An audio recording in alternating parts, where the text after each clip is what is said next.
Lease a new 2023 Corolla LE for $199 a month. Milton Ruben Toyota. All right, baby, that come quickly. Rain is an amazing thing. The Live 5 for 6 Skyview Network, sponsored by Terry Lambert Hyundai.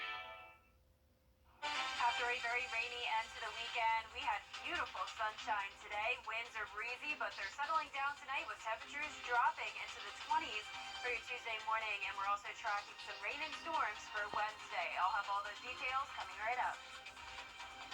Now on News Channel 6 at 6, the murder trial of former attorney Alex Murdaugh is underway. We'll hear from people in the town of Wjbf about the incoming media frenzy. Plus, a protest turning violent in Atlanta, how Georgia lawmakers are responding to the chaos.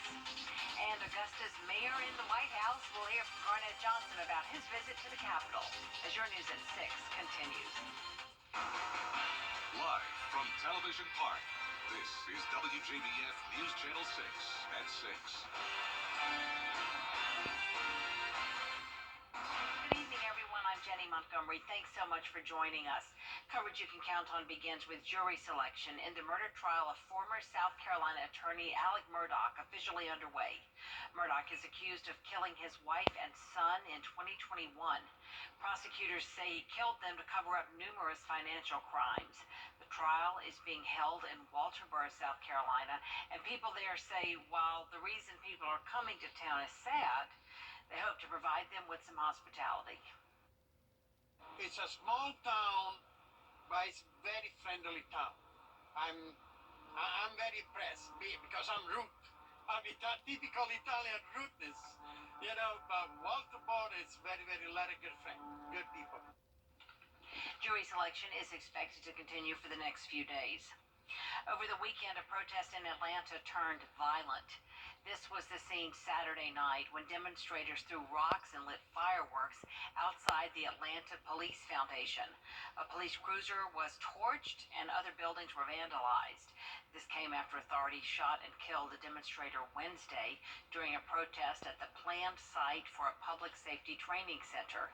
Investigators say the officer fired in self-defense. My message is simple to those who seek to continue this type of criminal behavior. We will find you and we will arrest you and you will be held accountable. Every citizen of this city should know that where criminals should arrive inside of Atlanta, Georgia, they will be met by their police department. 7 people were arrested. They were all charged with domestic terrorism, and other charges are pending. After those protests, state lawmakers say public safety and crime is a top priority this legislative session. Some issues include gun control, human trafficking, and gang activity. Lawmakers say making common-sense gun laws will reduce gun violence and shootings. They also believe police officers and first responders need to be adequately trained in handling mental health issues to de-escalate situations. We all want to live in a safe community. Every single person in this General Assembly, whether they are a Democrat or a Republican, wants to live in a safe community.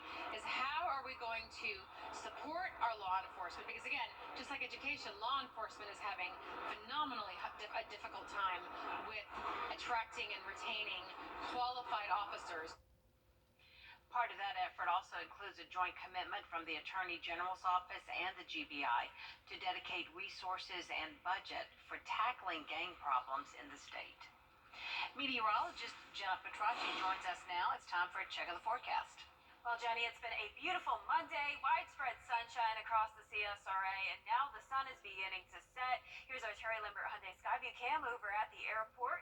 Temperatures are in the upper 40s through low 50s, feeling very chilly outside, only 49 in Augusta, 47 in Aiken, 51 in Millen, Swainsboro at 50 degrees, Gibson at 48 and 48 as well in Washington, 51 in Waynesboro. So it's been a below average temperature day, but actually a little bit warmer than this time yesterday. The rain and the clouds on Sunday kept us much cooler. So we've been dealing with some pretty chilly temperatures over the last several days. Dew points are also pretty low, upper 20s through low 30s. So we have dry air mass taking over the area now. But since we had a cold front passage yesterday, very breezy conditions are coming in behind it. So 21-mile-per-hour wind gusts in Louisville, just 9-mile-per-hour winds in Waynesboro, 8 in Millen. So they are beginning to settle down now that the sun is setting. So the cold front is all the way out to sea now with high pressure to our west. Notice no clouds or rain across the southeast, so it will be a beautiful Tuesday as well. The rest of this evening, the clear skies with temperatures dropping into the upper 30s by 9 p.m. Winds only at 5 miles per hour. So it's going to be a very freezing start to our Tuesday morning. Only 26 degrees, climbing to 49 by noon. Nice and sunny though in the afternoon and back to those mid 50s. Now we are getting ready for some rain to move in on Wednesday morning, and there's also a risk of severe weather. So coming up, I'll have a look at your futurecasts and everything you can prepare for. But back to you, Jenny. All right, thank you so much, Jenna. Mayor Garnett Johnson is back in Augusta after a meeting of the U.S. Conference of Mayors in Washington, D.C. last week. Tiffany Hobbs met with him to talk about the experience and his plans for the city. Mayor Johnson's visit to Washington was filled with meetings, and most notably, he tells me, a wealth of examples in what he plans for Augusta. It was a very, what I consider, productive week, and that I got the opportunity to not only engage with my colleagues from across the country, regardless of their city size, but I'm realizing that we have a lot of problems that are similar, but we learned a lot about the resources that, of course, our federal government offers that benefits our cities and cities like Augusta. During the conference, Mayor Johnson found a session about public-private partnerships to be deeply informative on how to create opportunity for Augusta. We have a lot of needs, and most importantly, I heard one about everything from sidewalks to airport construction projects. So I want to kind of learn how we could, partner with someone who's willing to invest from the private sector to help move Augusta forward. For Mayor Johnson, the advocacy demonstrated by the U.S. Conference of Mayors is promising. Cities were given the ability to be a part of the American Rescue Plan dollars. They were forceful and vocal in that some of that funding should flow directly to cities. And when we look at cities like Augusta, we received some $83 million directly instead of it going to the state and then being funneled down. So I see that advocacy is important. With his sights set on moving Augusta forward, Mayor Johnson found it invaluable to have a seat at the table in Washington with fellow decision makers. It's just great to know that we're plugged in at all levels to make sure that we receive the funding that's necessary for Augusta to move forward. Important things like our locking dam, so many important issues, and I'm just proud to be representing the city and making sure our voices are heard and make sure that we're represented. Mayor Johnson tells me he recognizes where there are needs in Augusta, and he looks forward to using the valuable ideas he learned in Washington to meet them. In Augusta, Tiffany Hobbs, Wjbf, News Channel 6. From Augusta's mayor to the mayor of Aiken, giving his State of the City address right now. Let's take a look as Rick Osmond is laying out his plan. Check every time I bought a gun. And federal investigators will likely help local authorities determine whether or not the shooter obtained his weapons legally or illegally. Reporting in Washington, I'm Trevor Shirley. And Jenna has stepped over to the desk now with another check of the forecast. Well, Jenny, it's been a chilly day. Chilly temperatures will be around the majority of this week, but notice the warm up on Wednesday. As usual, when we have the warmer temperatures, we also have the chance of storms. So coming up, I'll have a look at that. Stay with us. It's a brand new year. Time to start with Milton Ruben Toyota. Oh yeah, fresh inventory is arriving daily. Lease a new 2023 Camry LE for $269 a month. Milton Ruben Toyota. Right, baby, that come quickly. It's the January clearance event at Weinberger's, and we're saying goodbye to our top quality sofas and sectionals. I'm gonna miss you so much. Tables and chairs. See you later. Wing chairs and buffet tables. Sayonara. Top quality brands. Nice knowing ya. Accessories and more. Going, gone. Everything must go. Tons of in-stock merchandise ready for immediate delivery. Can you save on every in-stock item at all 3 locations? Yes, you can. Checkers 2 for $4 mix. Always choose the weather, but you can choose your weather app. Go with the most accurate and most trusted. The Live Viper 6 mobile app. Download it today. Now, your most accurate forecast with WJBF Live Viper 6. Good Monday evening. It's been a gorgeous day. Unlike yesterday with the widespread cloud cover and rain, we are back to sunshine. We've had abundant sun all day long, and now, of course, it's setting. Here's our Terry Lambert Hyundai Skyview cam over in Emmanuel County. Beautiful night to be out and about, but you definitely need to bundle up as temperatures are already into the upper 40s. It's also very breezy outside with a northwest wind of 13 miles per hour, making it feel 5 degrees colder than the actual air temperature, feeling like 44 right now in Augusta. So definitely keep that in mind if you're headed out late tonight. We're seeing a lot of mid to upper 40s in our western counties and our northern counties. 46 in Lincolnton, 47 in McCormick, Edgefield. You're at 45, 50 in Barnwell, 50 as well in Millen, and 53 in Sylvania. A little bit warmer towards the south with northwest winds for everyone going around 5 to 10 miles per hour. So it was a very windy day, but now they're beginning to settle down. Dew points are still low in the upper 20s through low 30s, so we have a dry air mass in place. High pressure over the area bringing us clear skies for the entire southeast. So notice not much cloud cover tonight, not much rain, and the cold front that brought us all the rain yesterday is now off the coast. So it's going to be a nice sunny Tuesday. We had a whole lot of rain on Sunday. We could definitely use a break from it. Notice to the east of the river around 2.5 to 3 inches of rain, 2 in Augusta, and around 1.5 inches to the west.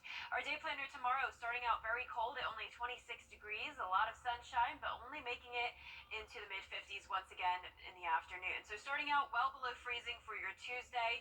A couple other mornings this week below freezing as well, such as Friday and Saturday. But Tuesday will be dry. Then we will have our rain chances go way up on Wednesday, especially in the late afternoon. That's where we're expecting widespread rain with some heavy downpours and some thunderstorms. So right now that high pressure is taking over the area. It'll be sunny throughout the day Tuesday with clouds moving in late in the evening and possibly some showers overnight. But here's the line coming in ahead of the cold front, 12 o'clock on Wednesday.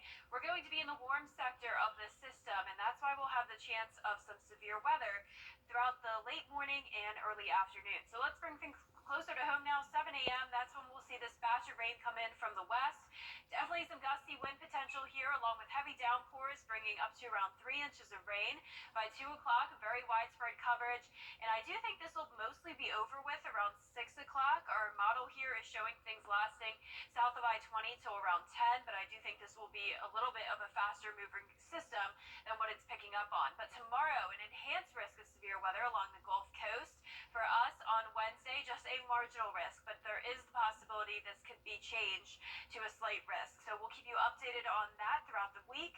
But for tonight, no rain to worry about. It will just be very cold, mid to upper 20s. And for tomorrow, only making it into the mid-50s. So another below average day. Once again, that rain will be on Wednesday starting in the morning. Back to sunshine to end the week with more clouds coming in Sunday into next week with a lot of rain as we go into that first week of February. And congratulations to today's umbrella winner. That's Bridget Kendrick from Augusta, Georgia. Bridget has won a Viper 6 umbrella. You can pick that up at the station, and you watching at home can sign up to win on Wjbf.com. Oh, great. Thank you, Jenna.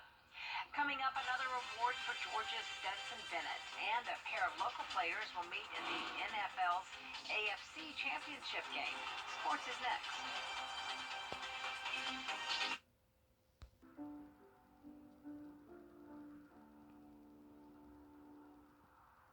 The Very Vera Show, Thursdays at 12:30 on News Channel 6. It is the end of an era at Disney World's Magic Kingdom. This was the line yesterday as crowds gathered to take one last ride on Splash Mountain. The log flume closed after more than 40 years. It's being converted into a Princess and the Frog ride and should be open sometime next year. It was a fun one. It is a fun one. I got to ride it for the last time in December. Well, I'm going to Disney in March, but I don't mind at all. That ride scares me, so okay with me. Well, we are going to have back another day of sunshine tomorrow, tracking storms on Wednesday, though. And that is our report for now, everybody. Thank you so much for watching. The news continues at 7 o'clock right after World News Tonight. We'll see you again at 11 tonight.